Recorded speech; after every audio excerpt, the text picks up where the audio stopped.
به نام خدا. از قرضه هستم با یک فیلم آموزشی دیگه در خدمت شما دوستانم. خب بریم روی چارت بیت کوین. دقیقاً در 2 هفته پیش بیت کوین رو تحلیل کردم براتون بر اساس خود استراتژی ناب واگرایی که داشتیم و یک ناحیه رو اینجا در نظر گرفتیم برای گفتیم اگر بیت کوین به این ناحیه برسه ما سعی میکنیم دوباره تحلیلش کنیم و اینجا سلر باشیم.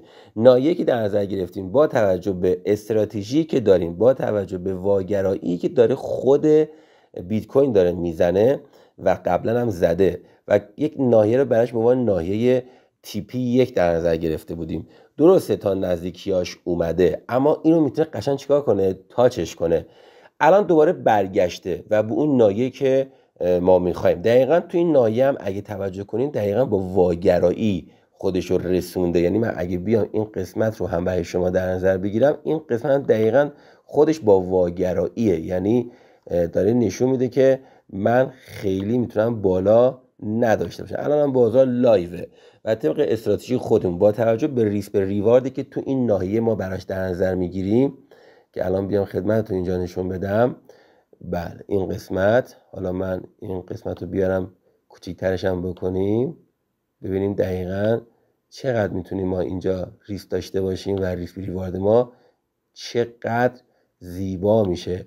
حالا تازه ما اگر اینجا ورود کنیم و اینجا استاپون رو بذاریم، ریسک ریوارد ما دقیقاً اینجا یک ریسک ریوارد 3 دقیقاً بله 1 به 3.5 داره به شما قشنگ میده و تازه من استاپ خیلی بالاتر گرفتم.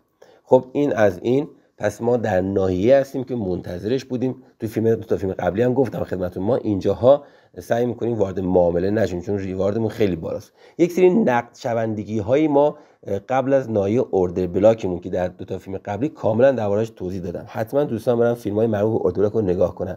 اینجا سری لیکویدیتی ما داریم. اینجا نقدینگی که اومده جمع کرده، یعنی با این کندل زده شده و جمع شده. یک نقدینگی دیگه هم احتمالاً اینجا داشته باشیم.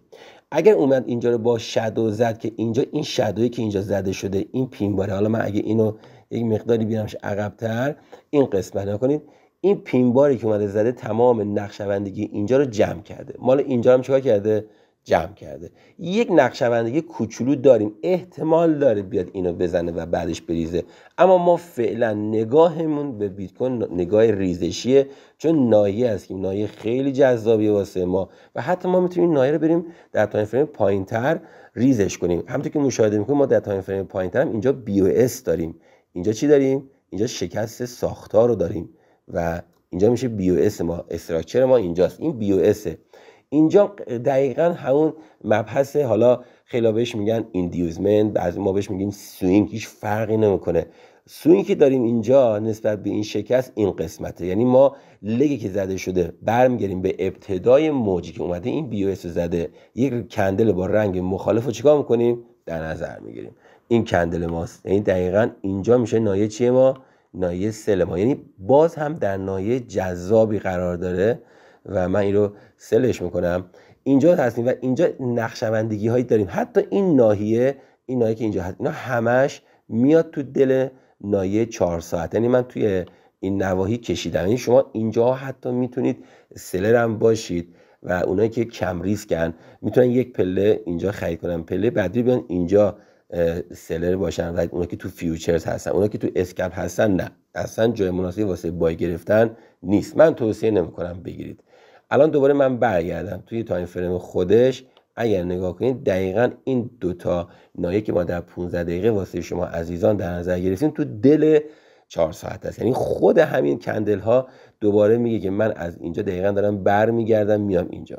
هرچی هم میاد بالا ببین آرساش بالا 70 نمیاد. خب یه دوستان گفتن که ما یک تحلیل لایو هم باید دوستان داشته باشیم، هرچند که تمام ویدیو ما به صورت لایو داره انجام میشه و من خیلی به تریدهای لایو کاری ندارم که بالاخره منتظر باشیم و یوتیوب اصلا جای این کارها نیست. اون بحث اینستاگرام و تلگرامه که خب ساعت ها باید وایسیم تا یک ترید لایو انجام بدیم. فعلا ما به این طریق میریم جلو که وقت شما عزیزانم نگیریم و چون 2 هفته پیش من بیت کوین برای شما عزیزان تحلیل کرده بودم و الان رسیده به این ناحیه جذاب و من فکر می‌کنم 2 تا ناحیه خیلی خوبی واسه برگشت داریم، ضمنی که این نایه خودمون که نایه جذابتریه و اینجا میتونه حتی میگم احتمالی که این نقشه‌بندی گیرم بزنه هست، ولی بازاره. اگر اینجا یک پینبار خیلی خوب، یک اینگولف خوب دیدین یا از این کادر اومد پایین، از این نایه اورد بلاک اومد پایین، سلر باشید. استاپتون هم بالای آخرین لیکویدیتی قرار بدید و تیپیتون هم تیپی یکتون هم میشه دقیقاً کجا 57383. این میشه یک موقعیت ناب برای دوستانی که میخوان داشته باشن و نایه ورود داشته باشن. طبق استراتژی ناب به خودمون توضیح دادیم، 2 تا فیلم دوستان برن مشاهده کنن و حتی اگر اومد استاپ شما رو زد، شما چیزی از دست نمیدید و ممکن از همینجا برگرده بره بالا. ما اصلا بهش کاری نداریم. مهم اینه که ما یک استراتژی داریم که تشخیص بدیم اینجا باید سلر باشیم یا باید اینجا بایر باشیم، تیپمون رو کجا بذاریم، استاپ لاسمون رو کجا بذاریم، بر چه اساس ما اصلا به نایه داریم ورود میکنیم. ما چندین نوع علامت داریم که خیلی قشنگ و زیبا داره به ما میگه میتونیم وارد چی بشیم، نایه باشیم و همین که میتونید تشخیص بدین که سلر باشین، بایر باشین و گول این کندل های سعودی رو نخورین. این کندل ها واسه جمع شدن این نقدینگی هاست که خیلی حالا فکر می‌کنن دیگه بازار قرار الان دیگه بهتر کنه.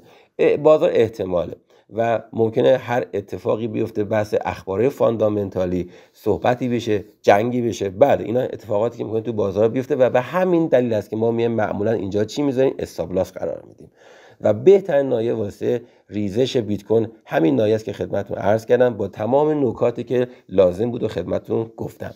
امیدوارم همیشه موفق و پرسود باشید. لطفا روی استراتژی خودتون کار کنید، پایبند باشین به حد ضررتون و از ضرر اصلا نترسید.